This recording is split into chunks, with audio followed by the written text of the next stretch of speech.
Hello, hello everybody, welcome to Fostering Lingo one more time.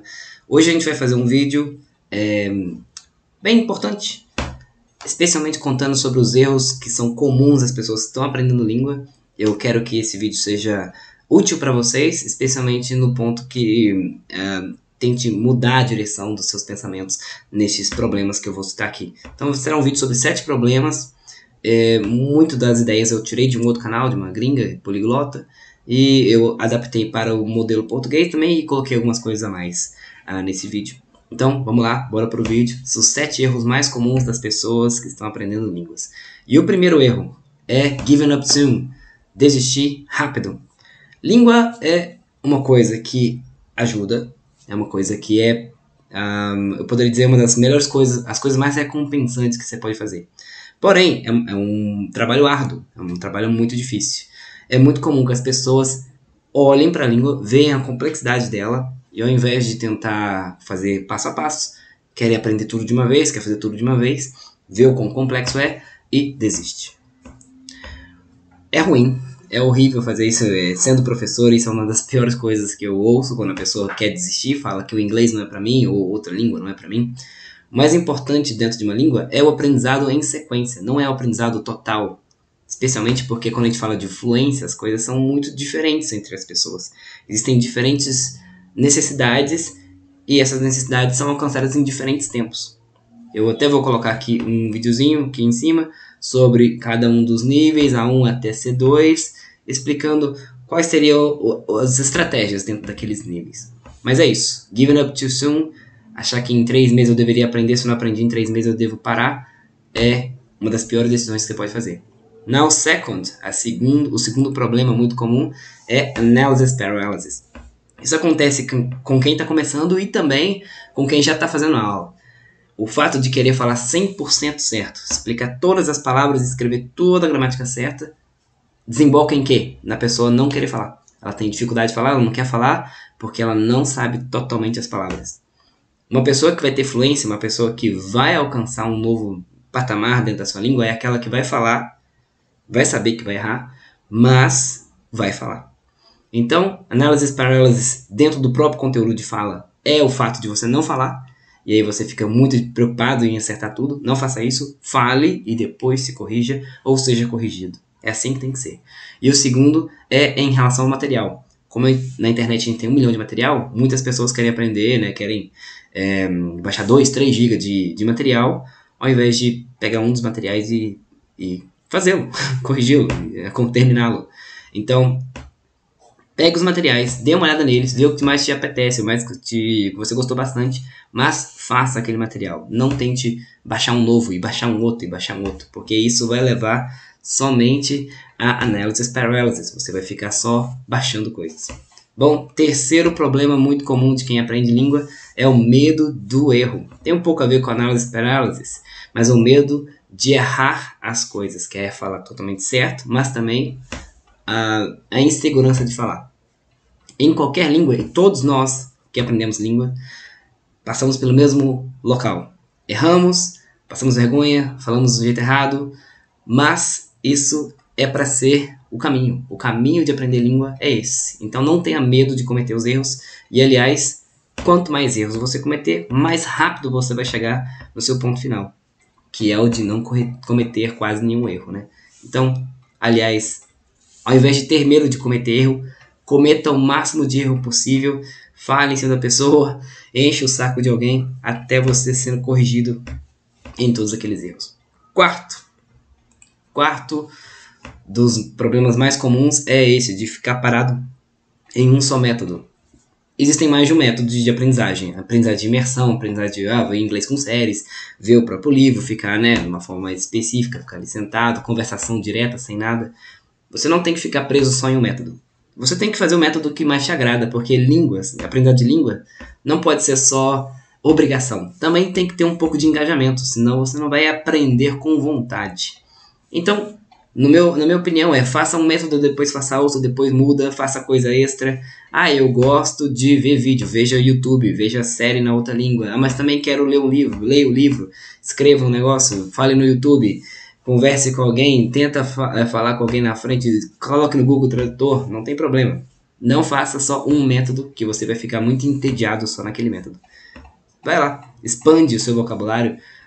Na época da internet, a gente tem milhares de formas de fazer a aprendizagem dentro do que a gente tem. Um dos métodos mais simples é você colocar dentro da sua rotina. Por exemplo, mudar a configuração do seu celular. Curtir páginas na outra língua.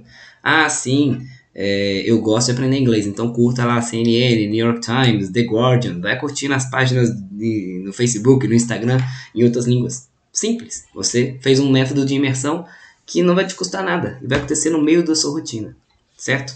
Quinto erro muito comum é aprender palavras sem contexto. Lista de palavras, ou pior ainda, dicionário. Eu vou aprender o inglês pelo dicionário.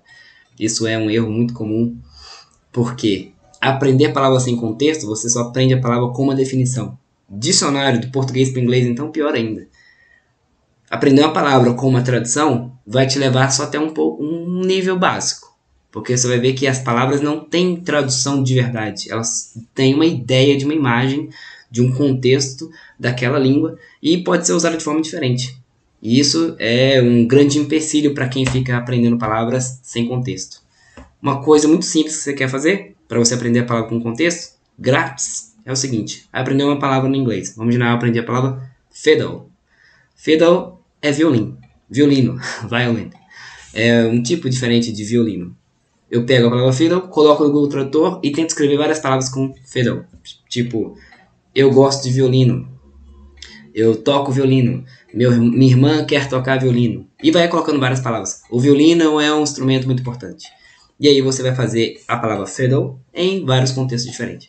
Então, só de fazer isso você já vai estar alavancando o seu estudo 10 vezes mais e muito mais complexo e bem melhor do que só aprender a palavra e ficar decorando todos os instrumentos em inglês, ok? Sexto erro, que é muito comum em quem aprende língua, é o erro de sem consistência, nenhuma consistência. Olha só, você precisa estudar e precisa estudar com um certo padrão, para que o seu cérebro, que é uma máquina muito surpreendente, já programe e já entenda como funciona aquela língua. Inglês e português é até fácil, porque as línguas são muito parecidas. Tem gente que fala que não, mas inglês e português usam o mesmo alfabeto, a forma gramatical é igual, as funções da palavra, das frases são do mesmo sentido, tem uma diferença aqui no adjetivo, na outra, mas basicamente tudo igual. Mas eu preciso de consistência. Não tem problema qual é a consistência, seja 10 minutos por dia, seja 30 minutos por dia, seja 3 horas por semana. Mas vou estudar hoje 10 horas, aí mês que vem eu estudo mais 1 hora, não é nenhuma consistência. Isso vai te atrapalhar mais do que te ajudar.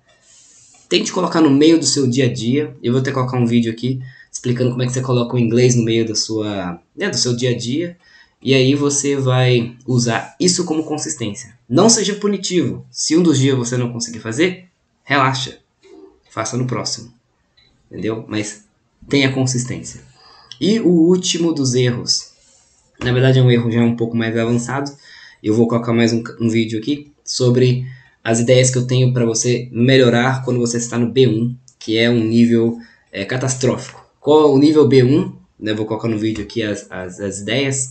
É um nível onde você precisa parar de pensar a língua como matemática, como uma coisa exata, e entender que a língua não é matemática, não é exata, não tem uma fórmula mágica para a língua.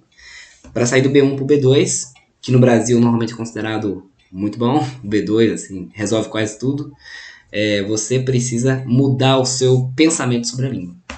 Vou colocar no vídeo, mas de forma geral, quando a gente chega no B1, a gente costuma ter esse problema. Eu não sei onde eu vou conseguir mais matéria, não sei o que estudar. Esse é o problema maior do B1. De forma bem simples, do B1 para o B2, o que você tem que fazer é você imergir dentro da língua, tá? Você entra de cabeça. Ah, eu vou ler um livro de criança, não tem problema não. Eu vou ver a série em inglês, não tem problema não. E não tente ficar traduzindo as palavras, tá? O B2 vai ter muitas palavras que você não vai ter tradução. Conceitos que não são a mesma coisa, porque até o B1 você consegue levar nessa ideia de a gramática é igual, uma palavra tem uma tradução, assim que é a fórmula, mas quando você chega no B2 você percebe que isso não é uma tradução de uma língua para outra, não é real, tá? Isso aqui é uma adaptação. Não existe tradução de verdade entre uma língua e outra, só existe adaptação. Uma língua é ela e ela é ela. E ela é o mundo. e acabou. E a outra língua é outra ideia do mesmo mundo. Então, esse é o B1.